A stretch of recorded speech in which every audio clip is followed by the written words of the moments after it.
La révision constitutionnelle représente une menace et non pas une opportunité pour l'opposition congolaise. Cette opposition malade qui ne défend pas les intérêts de la population, cette opposition, elle est en train de défendre les intérêts égoïstes, les intérêts masquins, les intérêts personnels, les intérêts d'un groupe d'individus. Cette opposition actuelle.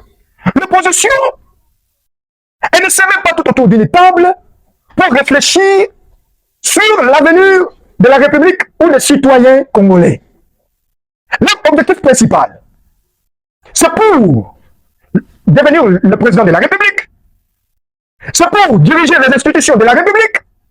Ce n'est pas pour l'intérêt de la nation. Ce sont des égoïstes. Mes frères congolais, mes sœurs, n'écoutez pas ces opposants malades. Ne soyez pas en alliance avec ces opposants malades.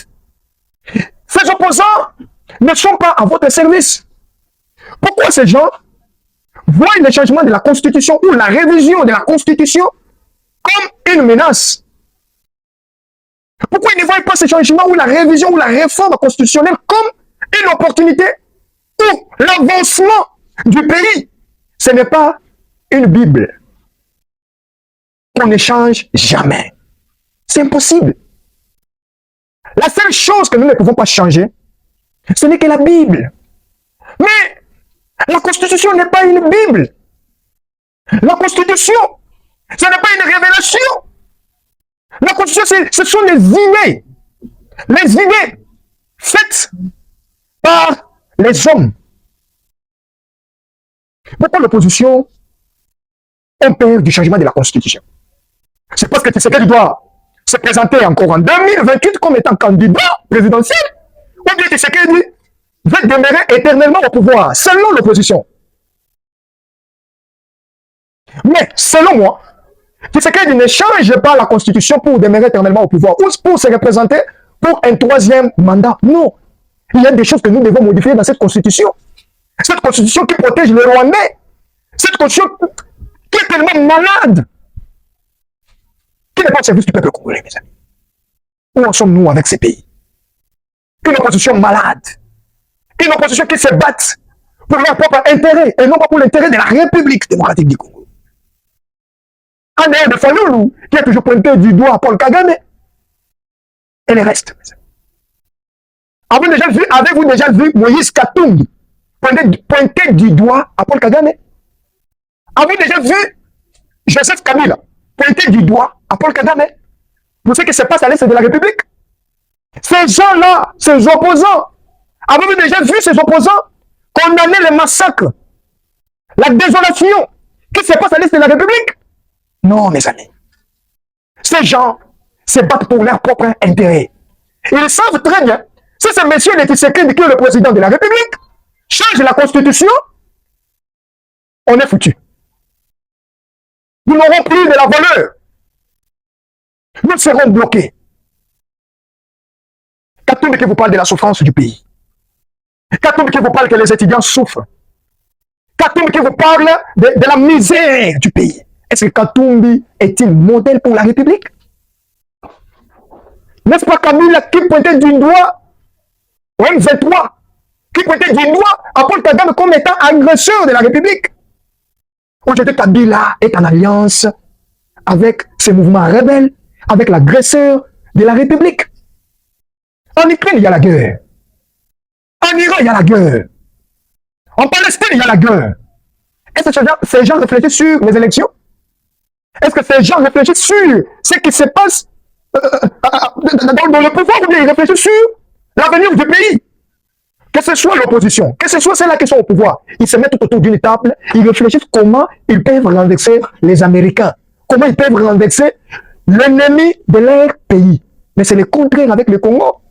C'est le contraire avec le Congo, où l'opposition préfère la désolation, préfère les hostilités, préfère les massacres, préfère les carnages à l'est de la République pour leur gloire, pour dire tu sais qu'elle est incompétent, tu sais qu'elle ne parvient pas à diriger le pays.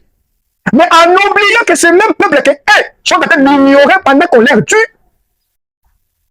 mais ils veulent que ces peuples-là puissent venir les soutenir dans leurs idées égoïstes. C'est aberrant de voir une classe politique basique qui n'a pas de niveau. La RDC n'a plus l'opposition. L'opposition a perdu la crédibilité, la valeur. Une opposition malade. Une opposition qui est au service de Joseph Kabila. Je l'ai dit et je le répète encore. C'est lui qui peut faire face à Tshisekedi, ce n'est que Kabila. De ces Sanga, de Katumbi, de Kabunde, de Fayoulou. Et là, le petit là, comment il s'appelle encore? Ce monsieur là pas. Là, c'est un grand, mais ce monsieur là, comment il s'appelle encore? Pengue. Des Pengue et d'autres là, ce sont des gens sans valeur, des gens qui ne pèsent pas. En français facile. Des gens qui ne pèsent pas, des gens qui n'ont pas de poids, qui peuvent faire face à Félix Antoine Tshisekedi Tshilombo. Ils sont contre les changements de la Constitution. Pourquoi? Quelle est la raison? Où Tshisekedi est en train de violer l'article 64, l'article ceci, oh, l'article 1, machin, ramener trop des discours qui n'a pas assez de soubassements. Vous n'êtes pas spécialiste dans la Constitution.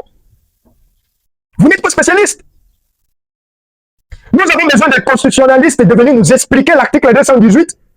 C'est ceux-là qui sont pour le changement de la Constitution et ceux-là qui sont contre le changement de la Constitution. Les gens qui maîtrisent bien la Constitution, ils peuvent venir nous expliquer l'article 218, l'article 219 et l'article 220. Mais l'article 218, mes amis. L'article 218, ça donne au président le pouvoir de changer la Constitution. Et c'est Tshisekedi qui était à la base de cet article 218. Non, c'est pas Tshisekedi. Quel est l'article 218? L'article 218, l'article 218, l'article 218, l'article 218, nous sommes en train de chercher l'article 218, attendez. Que dit l'article 218? Article 218. Mes amis, que dit l'article 218 pour la révision de la Constitution? L'article 218.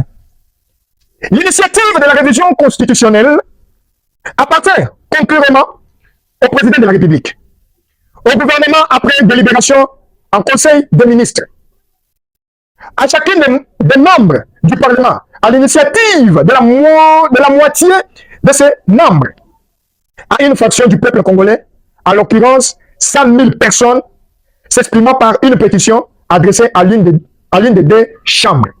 Continuez, bref, prenez l'article 218. Vous comprenez déjà que l'initiative du changement ou de la révision constitutionnelle, c'est dans cet article. N'est-ce pas Tshisekedi qui a trouvé cet article? Est-ce que Tshisekedi a dit de prendre cet article, de le mettre dans la Constitution? Non. On doit changer l'acte, on doit changer la Constitution. La Constitution, quand on change cette Constitution, ce n'est pas à l'avantage du président Antoine Tshisekedi Tshilombo. Ce n'est ni à l'avantage du gouvernement, machin, tout ce que vous êtes en train de penser dans vos têtes là. Mais c'est à l'avantage du peuple congolais. La question est celle-ci. La révision constitutionnelle envisagée vise-t-elle à renforcer l'inclusion démocratique et la participation de tous les citoyens congolais à la vie politique? Ou risque-t-elle de favoriser principalement certains groupes d'intérêts ou acteurs politiques au détriment de leur intérêt général? Ça, c'est la question. Mes amis, j'attends votre réponse. Mettez votre réponse dans les commentaires, nous allons lire. Selon moi,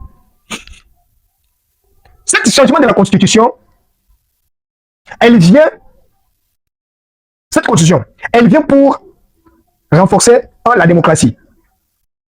Elle vient pour renforcer, pour protéger la souveraineté de la République démocratique du Congo. Elle vient pour transformer, parce qu'il y a certaines choses où le président, il veut prendre les décisions, mais c'est la Conseil de Constitution de Kabila de 2006 l'empêche. Je prends l'exemple. C'était au mois de janvier, si je ne me trompe pas. Avant décembre, on a attaqué le pays, il y a eu sabotage, ainsi de suite. Mais le président va déclencher la guerre. Il a fallu que le président doit consulter les deux chambres. Mais pendant que nous sommes en guerre, pendant que nous sommes agressés. Et si réellement le président appelle tous les deux chambres,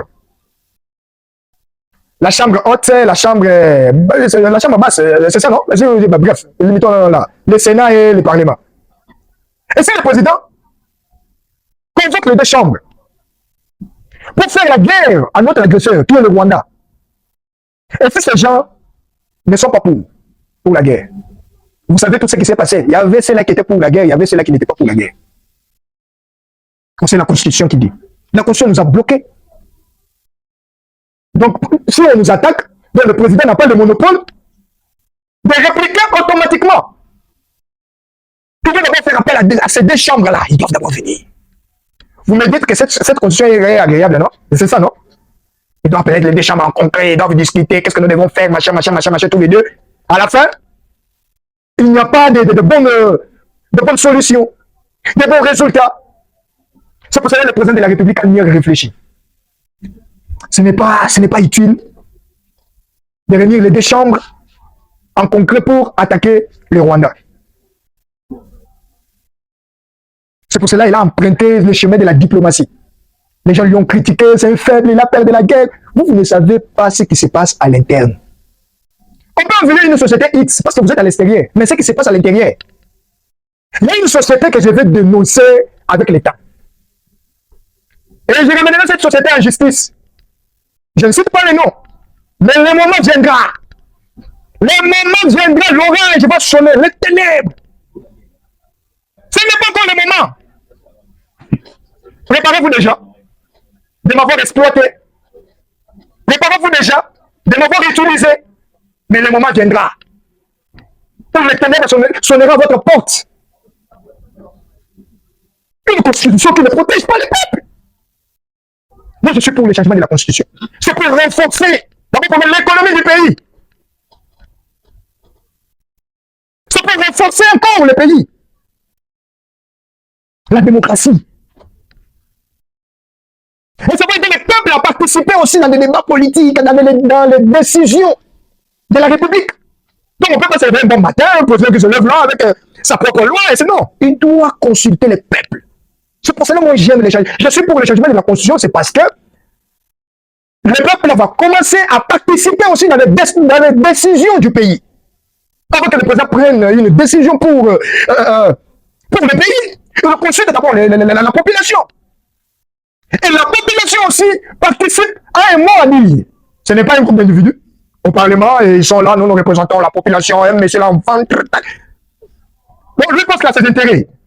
Et en 2028, il vient là voter moi, machin. Nous ne sommes pas des débiles. Ce n'est pas le déclin de nouveaux vies. En d'autres termes, ce n'est pas la paupérisation. Pourquoi les hommes politiques ou l'opposition aiment exploiter les peuples? Heureusement, ce peuple a déjà compris que ces gens ici ne sont pas au service de la nation. Ces gens ici sont au service d'un monsieur qui s'appelle Paul Kagame. Moi, je ne peux pas me laisser faire et manipuler. Hein. Jamais.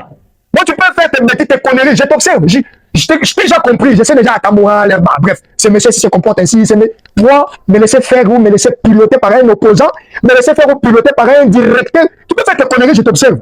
Mais au moment où je vais péter des plans, où ma tête là va péter, va exploser, c'est le moment où tu diras, mais ce monsieur avait des problèmes contre moi ou quoi? Moi, je ne peux pas soutenir des bêtises. Jamais Kaboul commence à condamner d'abord ce qui se passe à l'Est. N'est-ce pas Kaboul qui était pour le changement de la Constitution? Maître nageur, aujourd'hui Kaboul est en train de nager, lui seul.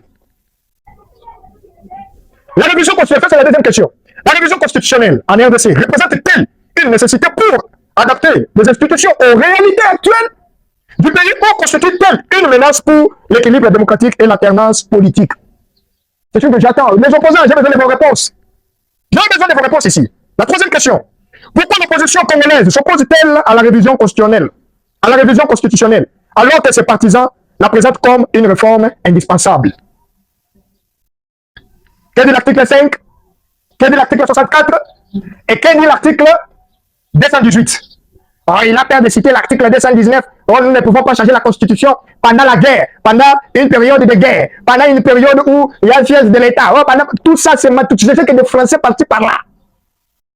Je sais que vous partez par là. Pourquoi vous êtes contre les changements de la Constitution? Oh non, je sais qu'il va se présenter pour le 3e mandat et après. Poutine a combien d'âge au pouvoir? Poutine a combien d'âge au pouvoir? Notre président en face, le président en face, Sassou Nguesso, a combien d'âge? Comme les gars, monsieur travaille mieux, mais il faut d'abord les laisser. Le problème, c'est pas Tshisekedi. Le problème, c'est le gouvernement, c'est je sais qu'ils sont tout autour de Tshisekedi. Moi, j'aime la politique de Tshisekedi parce qu'il a une politique claire. Moi, j'aime la politique de Tshisekedi parce qu'il a une politique de vérité. Et il travaille pour le peuple et la nation. Voilà, nous sommes contre. Vous êtes contre sur quoi? Oh, l'article 64, le pouvoir de machin. Gardez vos articles 64 parce que vous ne savez pas mieux expliquer cet article. Vous ne savez pas. Vous ne savez pas. On a une difficulté mentale. On a un peuple faible. Je ne parle pas de ce peuple-là éveillé. Ce peuple éveillé sont tellement... c'est au pluriel. Oh non, il a dit les peuples. Et il allait dire les peuples éveillés. La majorité de la population. Ils ont déjà compris que non, l'opposition sont au service d'un groupe d'individus. La majorité. La majorité des gens ont déjà compris, l'opposition est au service d'un groupe d'individus. L'opposition défend l'ennemi que la République. Qu'est-ce que Tshisekedi a fait? Oh, il viole la Constitution. Quelle Constitution?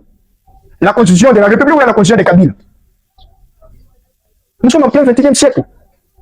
On doit tout changer. Nous ne sommes plus à l'époque des livres, des cahiers, réfléchir trop. Nous sommes dans l'époque d'intelligence artificielle. Tout doit être modifié. Il y a certains professeurs qui utilisent l'intelligence artificielle. Pourquoi leur intelligence dessus est tellement limitée? Oh, nous ne devons pas changer la Constitution.